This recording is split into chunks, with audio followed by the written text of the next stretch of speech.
Hi friends, ఓం సాయిరాం, శ్రీ మాత్రే నమః. ఓం నమ శివాయ. రేపే 3వ మాఘ ఆదివారం, పైగా సంకటహర చతుర్థితో కలిసి వచ్చింది. పరమ పవిత్రమైన రోజు, ఎంతో శక్తివంతమైన రోజు. అయితే ఈరోజు ఇంట్లో అందరూ కూడా గుర్తుపెట్టుకొని ఈ కూరను వండి తింటే చాలు, కష్టాలన్నీ కూడా పోతాయి, కోటి జన్మల పుణ్యం వస్తుంది, కోటీశ్వరుడిగా మారిపోతారని శాస్త్రాలు కూడా చెప్తూ ఉన్నాయి. అంతేకాదు, ఈరోజు ఈ కూరను తినడం వల్ల గణపతి అనుగ్రహం లభిస్తుంది, శరీరంలో నెగటివ్ ఎనర్జీ దోషాలు పోతాయి, గ్రహాలు అనుకూలంగా మారుతాయి, దానితో మీ జాతకం అద్భుతంగా మారిపోతుంది, ధన సమస్యలు పోతాయి, విపరీత ధనలాభం కలుగుతుంది, వద్దన్న ధనం వస్తూనే ఉంటుంది. మరి ఇంతకీ ఈ సంకటహర చతుర్థి రోజున ఏ కూరను వండాలి, ఏ కూరను తప్పనిసరిగా తినాలి అనే విషయాన్ని ఇప్పుడు ఈ వీడియోలో వివరంగా తెలుసుకుందాం. ఫ్రెండ్స్, ఫస్ట్ అయితే ఈ వీడియోకి ఒక లైక్ కొట్టండి, అలాగే మా ఛానల్ని కూడా సబ్స్క్రైబ్ చేసుకొని మాకు సపోర్ట్ చేయండి. దేవతలందరిలో తొలి పూజ అందుకునేది వినాయకుడు. పూజ శుభకార్యం ఏదైనా సరే ముందుగా వినాయకుడిని పూజించిన తర్వాత మిగతా పూజ మొదలు పెడతారు. మానవుల కష్టాల నుండి గట్టెక్కించేది సంకటహర చతుర్థి వ్రతం. గణపతికి అత్యంత ప్రీతిపాత్రమైన తిథులలో ప్రధానమైనది చవితి తిథి. అయితే ఈ చవితి లేదా చతుర్థి పూజను 2 రకములుగా ఆచరిస్తారు. మొదటిది వరద చతుర్థి, రెండవది సంకటహర చతుర్థి. అమావాస్య తర్వాత వచ్చే చతుర్థి రోజున చేసే వ్రతమును వరద చతుర్థి అని, పౌర్ణమి తర్వాత వచ్చే చతుర్థి రోజున చేసే వ్రతమును సంకటహర చతుర్థి అని లేదా సంకటహర చతుర్థి అని వ్రతం అని అంటారు. ఇందులో వరద చతుర్థిని వినాయక వ్రతంగా వినాయక చవితి రోజున ఆచరిస్తారు. సంకటములను తొలగించేది సంకటహర చతుర్థి. సంకటహర చతుర్థి రోజున వినాయకుడిని పూజించటం వలన సకల కోరికలు నెరవేరుతాయి. అందరికీ వినాయకుడి మొదటి ఆరాధ్య దైవంగా ఉంటాడు. ప్రతి నెల పౌర్ణమి వెళ్ళిన 3-4 రోజుల్లో సంకటహర చతుర్థి వస్తుంది. ఈ సంకటహర చతుర్థి రోజు అంటే గణపతికి ఎంతో ఇష్టం. ఈరోజు గణపతిని ఆరాధించటం వలన సంకటాలన్నీ కూడా పోతాయి, ఆటంకాలు పోతాయి, కష్టాలు పోతాయి. ఈ సంకటహర చతుర్థి అన్న పేరులోనే ఉంది సంకటాలను హరించే చతుర్థి అని. కనుక ఈరోజు భక్తిగా గణపతిని పూజిస్తే ఎలాంటి కష్టాలైనా సరే తొలగిపోతాయి. బ్రహ్మదేవుడికి మొదట సృష్టి చేసేటప్పుడు అనేక ఆటంకాలు ఏర్పడ్డాయి. అసలు సృష్టి ఎలా చేయాలో కూడా బ్రహ్మకు తెలియలేదు. దాంతో బ్రహ్మ ముక్కు పెట్టాల్సిన చోట చెవి పెట్టాల్సిన చోట ముక్కు పెట్టేవాడు. బ్రహ్మ సృష్టి ప్రారంభించిన 1000 సంవత్సరాల వరకు సృష్టిలో ఆటంకాలు ఎదురయ్యాయి. అప్పుడు బ్రహ్మ తపస్సు చేశాడు. అలా 1000 సంవత్సరాలు బ్రహ్మ తపస్సు చేయగా ఒక్కసారిగా వక్రతుండ గణపతి ఒక కృష్ణ పక్ష చతుర్దశి రోజు కనిపించాడు. ఆ గణపతి బ్రహ్మ సృష్టిలో ఏర్పడిన వక్రాలను తొలగించాడు. అందుకే ఆయనకు వక్రతుండ మహాగణపతి అని పేరు వచ్చింది.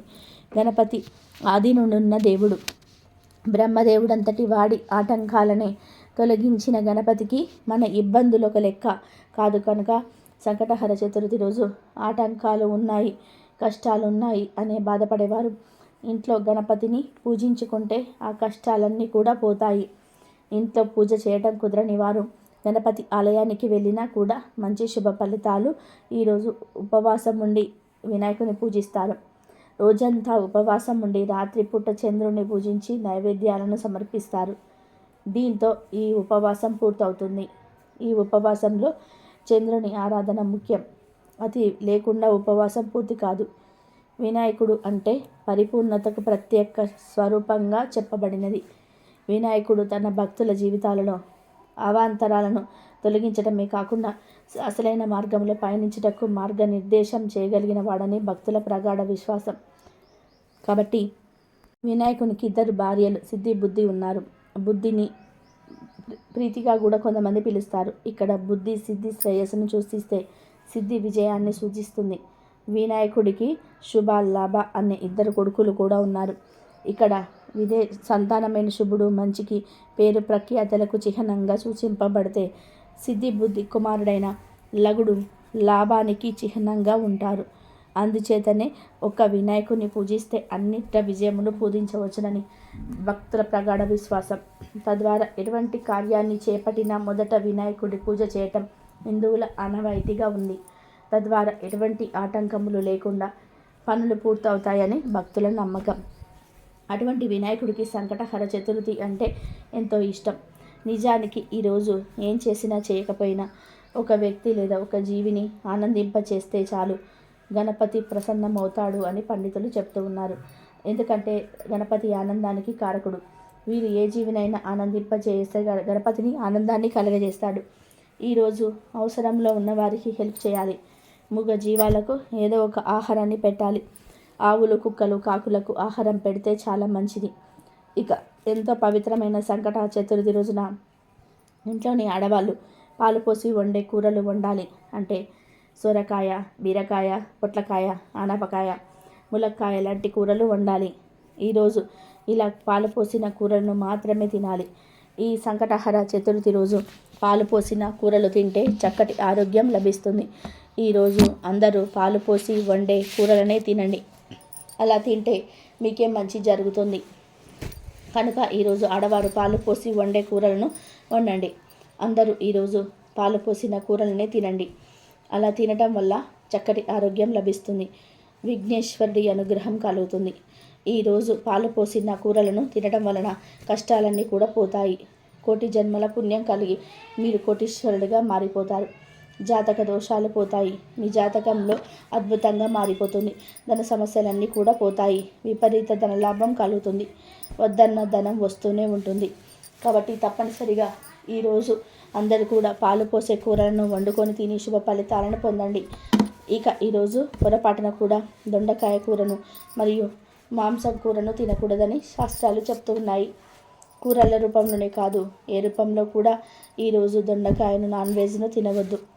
కాదని తింటే బుద్ధి మందగిస్తుంది, తెలివితేటలు తగ్గిపోతాయి, లేనిపోని కష్టాలు వస్తాయి, ఐశ్వర్యం అంతా హరించుకుపోతుంది. కనుక ఎవరు కూడా ఈరోజు ఈ కూరలను తినవద్దు.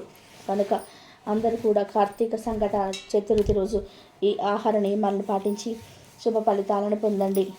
మరి ఈరోజు రాత్రి చంద్రుడు వచ్చిన తర్వాత ఆ చంద్రుడి వెలుగులో కొన్ని పాలల్లో బెల్లం వేసి పెట్టండి. కొంత సమయం తర్వాత ఆ పాలను తీసి తాగేయండి. ఇలా సంకటహర చతుర్థి రోజు రాత్రి సమయంలో పాలతో ఇలా చేసి తాగితే సకల ఐశ్వర్యాలు సిద్ధిస్తాయి. చక్కటి ఆరోగ్యం లభిస్తుంది. విఘ్నేశ్వరుడి అనుగ్రహం కలుగుతుంది. ఇక ఇలాంటి అద్భుతమైన రోజు ఎవరైతే భరించలేని ఆర్థిక సమస్యలతో ఇబ్బంది పడుతున్నారో వాళ్ళు ఈరోజు ఉదయం లేచి శుభ్రంగా స్నానం చేసుకొని గరికతో గణేశుణ్ణి పూజించుకోవాలి. రాత్రి నిద్రపోయే ముందు ఈ గరికను తీసి తలదిండు కింద పెట్టుకొని పడుకోవాలి. ఇలా చేస్తే మీకు ఉన్న సమస్యలన్నీ కూడా తీరిపోతాయి. మీకు లక్ష్మీ కటాక్షం సిద్ధిస్తుంది.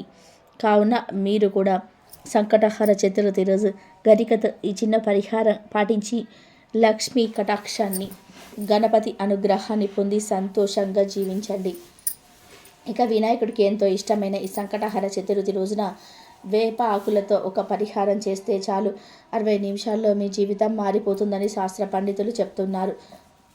అసలు ఏం చేయాలంటే ఏం లేదు. సంకటహర చతుర్థి రోజున ఉదయాన్నే 2 రెమ్మల వేపాకులను కోసి తెచ్చుకోండి. వేప ఆకులకు మన కష్టాలను తొలగించి మన జీవితాన్ని అద్భుతంగా మార్చేసే శక్తులు ఉన్నాయి. కనుక వేపాకులను తెచ్చుకోండి. తర్వాత ఆ వేపాకులను ఒక రాగి ప్లేట్లో కానీ ఇత్తడి ప్లేట్లో కానీ వేయండి.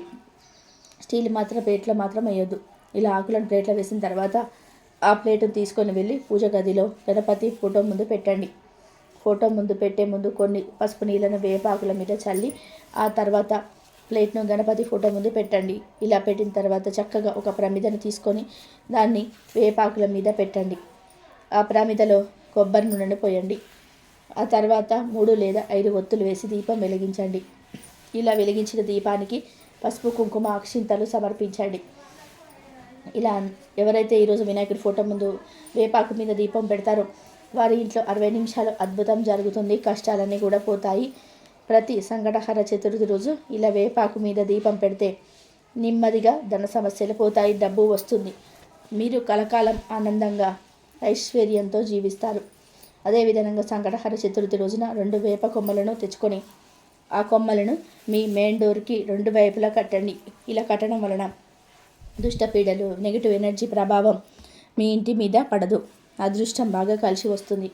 సంకటహర చతుర్థి రోజు వేపాకుల మీద దీపం వెలిగించారు. ఆకులను మరునాడు పూజ గది నుండి తొలగించి ఏదైనా వేప చెట్టు మొదట్లో పడేయాల్సి ఉంటుంది. సంకటహర చతుర్థి రోజు వేప ఆకులతో ఈ 2 పనులు చేస్తే ఖచ్చితమైన శుభ ఫలితాలు కలుగుతాయి. కనుక మీరు కూడా సంకటహర చతుర్థి రోజున వేప ఆకులతో ఈ పరిహారం చేసి శుభ ఫలితాలను పొందండి. మనసుల కష్టాల నుండి గట్టెక్కించే సంకటహర చతుర్థి వ్రతం విఘ్నాలను తొలగించే గణపతికి అత్యంత ప్రీతిపాత్రమైన తిథులలో ప్రధానమైనది చవితి తిథి. అయితే ఈ చవితి లేదా చతుర్థి పూజను 2 రకాలుగా ఆచరిస్తూ ఉంటారు. మొదటిది వరద చతుర్థి, రెండవది సంకటహర చతుర్థి. అమావాస్య తర్వాత వచ్చే చతుర్థిదశి రోజున చేసే వ్రతమును వరద చతుర్థి అని, పౌర్ణమి తర్వాత వచ్చే చతుర్థిని చేసే రోజు వ్రతమును సంకటహర చతుర్థి అని లేదా సంకటహర చతుర్థి వ్రతం అని అంటారు. ఇందులో వరద చతుర్థిని వినాయక వ్రతంగా వినాయక చవితి రోజున ఆచరిస్తారు. సంకటాలను తొలగించే సంకటహర చతుర్థి వ్రతమును మాత్రం ఆలంబనగా ఆచరిస్తూ ఉంటారు. పౌర్ణమి తర్వాత వచ్చే చవితిని సంకటహర చతుర్థి అని పిలుస్తారు. ఆ రోజు గనక వినాయకుడిని పూజిస్తే ఎలాంటి గ్రహ దోషాలైనా తీరిపోతాయి. పెళ్ళి కాకపోవటం, పిల్లలు లేకపోవటం వంటి కష్టాలను తొలగిపోతాయి. ఆర్థిక సమస్యలన్నీ దూరం అయిపోతాయి. సంకటహర చతుర్థి ఎంతో పవిత్రమైన రోజు. ఈ సంకటహర చతుర్థి రోజు వ్రతాన్ని ఆచరించి పార్వతీదేవి ఎన్నో శుభ ఫలితాలను పొందినట్టుగా పురాణాలు చెప్తూ ఉన్నాయి. అంతేకాదు అగస్త్య మహర్షి సప్త సముద్రాలను ఆపోసనం పట్టడానికి గల శక్తిని ఇచ్చింది ఈ వ్రతమే. ధర్మరాజు ఈ వ్రతాన్ని ఆచరించి యుద్ధంలో శత్రువులను సంహరించి రాజ్యాన్ని పొందాడు. అహల్యాదేవి తన శాపాన్ని తొలగించుకున్నాక ఈ వ్రతాన్ని ఆచరించి తన భర్త గౌతమ మహర్షిని చేరింది. ఆంజనేయుడు లంకా నగరంలో సీతాదేవిని వెతుకుతూ ఈ వ్రతం చేస్తానని మొక్కుకోగా అశోకవనంలో సీతాదేవిని చూడగలిగాడు. ఈరోజు వ్రతం చేసినా చేయకపోయినా గణపతిని పూజించిన వారి ధర్మార్థ కామ మోక్షాదులు తప్పక నెరవేరుతాయి. సంకటహర చతుర్థి రోజున ఉపవాసం ఉండడం కానీ వ్రతం చేయటం కానీ కుదరకపోయినా పర్వాలేదు. ఆ రోజు ఓ 4 సార్లు సంకటనాశన గణేష స్తోత్రాన్ని చదివి దగ్గరలో ఉన్న వినాయకుడి గుడికి వెళ్ళినా కూడా ఆ స్వామి దర్శనమవుతాడు. మాఘ ఆదివారం రోజు పిల్లలు, పెద్దలు, పడుచు వాళ్ళు, ముసలి వాళ్ళు అందరు కూడా చేయవలసిన పని ఒకటి ఉంది. అదేమిటి అంటే మాఘ ఆదివారం రోజు ఉదయం 7 నుండి 8 గంటల మధ్యలో లేదా సూర్యోదయం అయ్యే సమయంలో ఒక 15 నిమిషాల పాటు ఎండలో కూర్చోండి. సూర్యకిరణాలు పడే చోట కూర్చోండి. ఎందుకంటే ఈరోజు సూర్యకిరణాలలో అమృత తత్వం ఉంటుంది. ఈరోజు కాసేపు ఎండలో ఉంటే శరీరానికి కావలసినంత విటమిన్ డి వస్తుంది. మీ ఎముకలు దృఢంగా బలంగా మారిపోతాయి. కనుక అందరూ మాఘ ఆదివారం రోజు ఇప్పుడు మనం చెప్పుకున్నట్టుగా కాసేపు ఉదయాన్నే సూర్యకిరణాలు పడే చోట కూర్చోండి. సూర్య అనుగ్రహంతో ఆరోగ్యంగా ఉంటారు. మాఘ ఆదివారం అనేది ఎంతో పుణ్యవంతమైన రోజు. ఇంత పుణ్యాన్ని ఇచ్చే ఈ రోజు చేసే స్నానాలు, దానాలు, జపాలు, దైవారాధనలు అనంతమైన పుణ్యాల ఫలితాలను ఇస్తాయి. ఈరోజు ప్రాప్తకాలంలోనే మీరు నిద్రలేచి దగ్గరలో ఉన్న చెరువుల్లో కానీ, నదుల్లో కానీ, బావుల వద్ద కానీ స్నానం చేయాలి. ఇలా స్నానం చేయటం కుదరని వారు ఇంటి వద్దనైనా సరే స్నానం చేసుకోవచ్చు. ఈరోజు ఇంటి వద్ద స్నానం చేసేవారు చిటికెడు గల్లుప్పుని నీటిలో కలుపుకొని స్నానం చేస్తే ఆ నీటి ద్వారా జన్మల పాపాలు పోతాయి. కోటి జన్మల పుణ్యం వస్తుంది. నరదిష్టి, నరపీడ పారిపోతాయి. మాఘ ఆదివారం రోజు శివారాధన చేయడం ఎంతో మంచిది. ఈరోజు ఓం నమ శివాయ అనే పంచాక్షరి మంత్రాన్ని, ఓం నమ శివాయ అనే అష్టాక్షరి మంత్రాన్ని జపించడం, ఆదిత్య హృదయం పఠనం లేదా పఠించడం చేస్తే చాలా మంచిది. ఈరోజు సాయంత్రం మీ ఇంట్లో శివ పార్వతుల ఫోటో ముందు గ్లాసుడు నీటిని ఉంచి దానిలో కొద్దిగా కుంకుమ పువ్వు వేయాలి. ఆ తర్వాత ప్రమిదలో 3 ఒత్తులు విడివిడిగా వేసి నువ్వుల నూనె పోసి దీపారాధన చేసి పూజించుకోవాలి. ఆ తర్వాత కుంకుమ పువ్వు కలిపిన నీటిని తాగితే మనసులోని కోరిక తప్పక నెరవేరుతుంది. ఈరోజు కుంకుమ పువ్వు కలిపిన నీటిని తాగడం వలన శరీరానికి కొత్త ఉత్తేజం వస్తుంది. మనో సంబంధమైన వ్యాధులన్నీ తొలగిపోతాయి. కనుక మాఘ ఆదివారం రోజు మీరు ఏ సమయంలోనైనా నీళ్లు తాగినా ఆ నీటిలో కొద్దిగా కుంకుమ పువ్వు వేసుకొని తాగండి. మీకు శక్తి లభిస్తుంది. ఇక ఈరోజు తలకు నూనె అంటుకోకూడదు. ఈరోజు నీలి వస్త్రాలు ధరించకుండా ఉండాలి. ఉల్లి, వెల్లుల్లి, మాంసాహారము, ముల్లంగి కూరలు వంటి తీసుకోకూడదు. మధ్యాహ్నం మాత్రమే భోజనం చేసి రాత్రి పలహారం తినాలి. బ్రహ్మచర్య వ్రతాన్ని పాటించాలి. ఆ పాశ్చాత్య సంస్కృతి వలన చాలామంది ఆదివారం నాడు మాంసం తింటూ ఉన్నారు.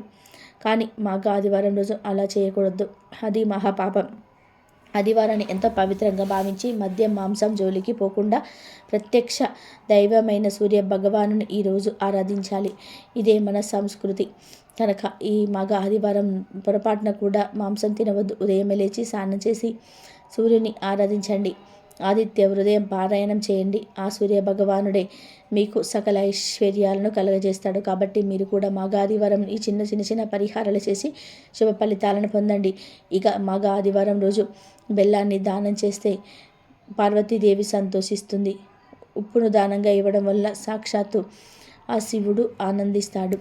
కానీ ఈ దానాలన్నీ కొంతమంది బ్రాహ్మణులు మాత్రమే స్వీకరిస్తారు. కనుక ఈ దానాలు స్వీకరించే వారిని తెలుసుకొని మాఘ ఆదివారం రోజు వీటిని దానంగా ఇస్తే అష్టదరిద్రాలు పోతాయి, అష్టైశ్వర్యాలు కలుగుతాయి. మాఘ ఆదివారం రోజు నువ్వులను గోవులకు తినిపిస్తే సమస్యలన్నీ కూడా తీరిపోతాయి, ఐశ్వర్యం సిద్ధిస్తుంది. కాబట్టి మాఘ ఆదివారం రోజు మీరు కూడా ఈ పనులు చేసి శుభ ఫలితాలను పొందండి. ఇక ఎంతో పవిత్రమైన మాఘ ఆదివారం ఒక ప్రత్యేకమైన ఆకును తింటే చాలు సకల ఐశ్వర్యాలు సిద్ధిస్తాయని శాస్త్రాలే చెప్తూ ఉన్నాయి. మరి ఆ ఆకు ఏమిటి అంటే తులసి ఆకు.